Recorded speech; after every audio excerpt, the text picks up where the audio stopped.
Welcome to the Mundus Fractura Lore Guide. This week on Lore Guide, we will take a look at the lost jungles of the Vatnaland. The lost jungles are counted among the most treacherous wildernesses in all of Mundus Fractura. Encircled by the jagged ridges of the breathless peaks and their tangled foot mountains, this near-forgotten region is isolated from the world by nature itself.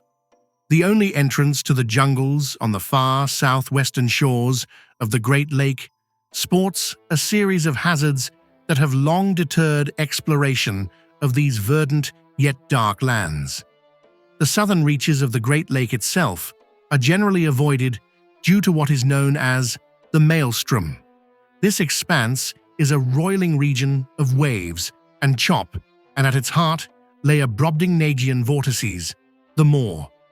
The moor is thought to be caused by a well deep in the unseen black depths of the waters.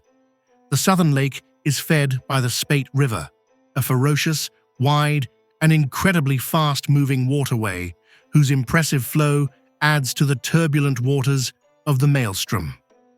Over-water lake access to the lost jungles is near to impossible at best. Should a traveler decide to venture down from the Alliance-held lands of the western expansion to the north, they had best bring a hover barge or learn how to fly, as any attempts to cross or navigate the Spate River with a traditional watercraft will surely end in disaster.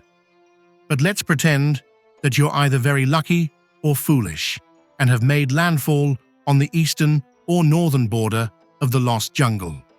The shores on which you now temporarily trod are known as the Gates of Malachite.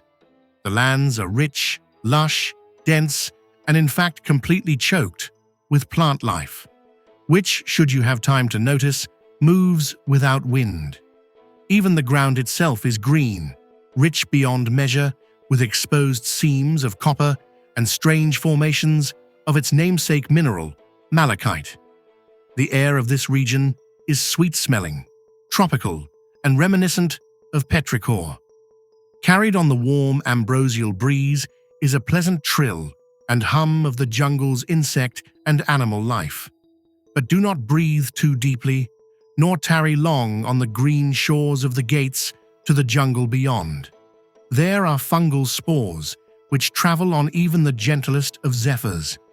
These unseen, fragrant motes can and will infect you with all manner of horror, from light infections and parasitic blights, to possibly the full domination of your being, or states much worse, those ending in chunky showers and crimson spray as your physical form gives way to things anew.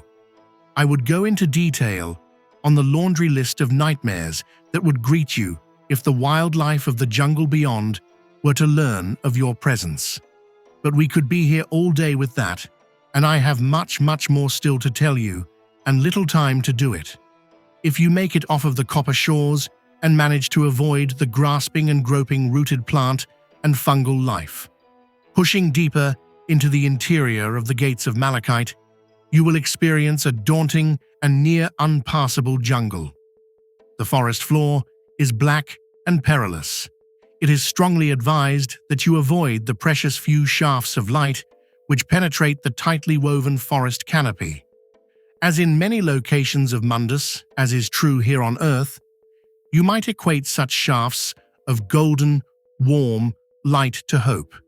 Here, they will only bring you death by ambush, as though an unseen dinner bell was rung and you stand bathed in a spotlight served on finest platter.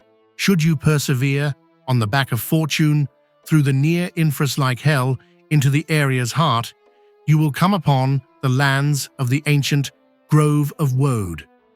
At its core stands a towering mammoth tree, cracked, woven, and bent, like a mountainous ball of hundreds of pythons locked in combat.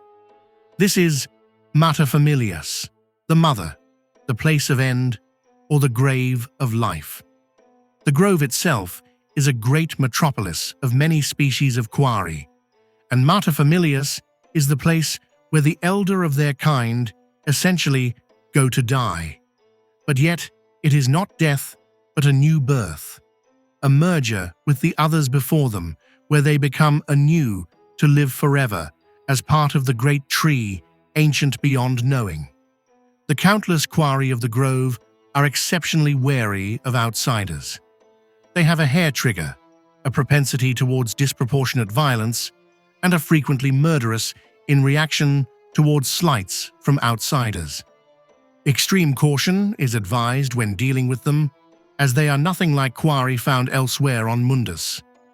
I spent several years with them, and can attest that even the slightest misstep, word, or perceived intended action can result in the loss of limb or life. Though should you survive this honeymoon period and receive the gift of Sprout, relations will improve and you will be able to interact with them as you would your best friends or closest family. From the grove of Woad West, deeper into the lost jungles, travel becomes much easier, especially in the near lands west of Matafamilius under the influence of the grove's quarry. Though still no sunny walk in the park by any means, the horrifying trials of the Gates of Malachite are well behind you.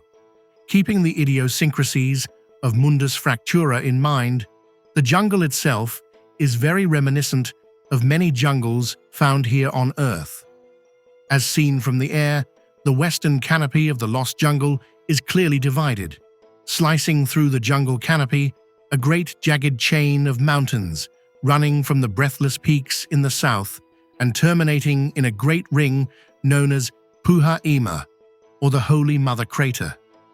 And where the two meet, above the grasp of the endless vegetation below, stand a pair of titanic colossus, known by the local Gertula Goliath as Kivivalvarid Idolum, or the Idolum Stone Wardens. These statues depict a duo of dancing Goliath women. Each stone effigy is brought near to life with the swirling energies of the ancestors of the Gertula. To the east stands the nameless shaman, young and beautiful, wreathed in a wailing white fire of spirit energy. On a still night, the cries are audible to even the far-distant quarry of the Woad Grove. The shaman's eyes stream tears of sacred waters, brought forth in a fantastic feat of engineering from deep within Mundus. And opposite the shaman, the western statue depicts the great and powerful First Nan Gertrude, who borrows the falling tears and spirit fire of the young shaman for her own dance. The two colossal statues hold the record for the largest known magical items on Mundus. Together, they cast beautiful iridescent ribbons of aurora over the crater and the south-trailing mountains of the Gertula Goliath. If your journeys ever take you to the far reaches of Vatnaland, tread lightly and speak softly. Remember a few things. These jungles are not ones to be conquered. They are survived, glimpsed, and perhaps, if the spirits allow, understood. Never forget that the land remembers. Every root, branch, and mycelia cluster may be watching you.